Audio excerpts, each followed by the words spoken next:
कई बार हम बच्चों के साथ ज़बरदस्ती भी करते हैं, कुरान को मेमोराइज़ करो, कुरान को याद करो, और फोर्स करने की कोशिश करते हैं। देखिए, फोर्स मत कीजिए। अगर आप बच्चों को फोर्स करेंगे तो बहुत मुश्किल होगा, ज़बरदस्ती वाला काम ज़्यादा देर तक नहीं रह सकता।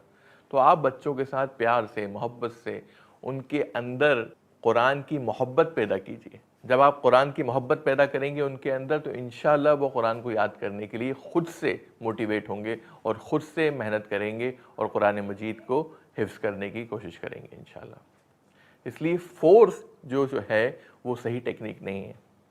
एक टीचर अपनी कुरान क्लास में आता था और उसे लगता था कि जो बच्ची बैठी है क्लास में वो बहुत ही एक्टिव स्टूडेंट है। 6 महीने तक वो कुरान पढ़ाता रहा। 6 महीने के बाद पता चला कि वो बच्ची कुरान मजीद के साथ साथ जो है पूरे 6 महीने से हैरी पॉटर पढ़ रही थी। आप सोचिए, 6 महीने सिर्फ हैरी पॉटर, और वो जो टीचर था उसे लगता था कि one of the best students है। तो ऐसा भी होता है, इसलिए ज़बरदस्ती का सौदा सही नहीं है। कई बार हम बच्चों के साथ क्या करते हैं, हम उनको कुरान मजीद के ताल्लुक से सज़ा दे देते हैं। तुमने एक काम किया, अब जाओ जाके कुरान पढ़ो, जाओ जाके आधा घंटा कुरान पढ़ो, जाओ जाके 1 रुकू कुरान पढ़ो, तुमने मेरी बात नहीं मानी, मैंने तुमसे जो कहा था तुमने करा नहीं, अब जाओ और जाकर आधा रुकू याद करो। तो कुरान को कभी पनिशमेंट से एसोसिएट मत कीजिए, कभी भी कुरान को सज़ा से मत जोड़िए। अगर आपने कुरान मजीद को सज़ा से जोड़ दिया तो फिर बच्चे को हमेशा कुरान जो है वो उसी तरह याद रहेगा कि कुरान की वजह से मुझे सज़ा मिली थी, इसी कुरान की वजह से मुझे पनिशमेंट मिली थी। कई कंट्रीज़ में क्या होता है, जब किसी का इंतकाल हो जाता है तो वो कुरान को प्ले कर देते हैं, कुरान को प्ले कर देते हैं।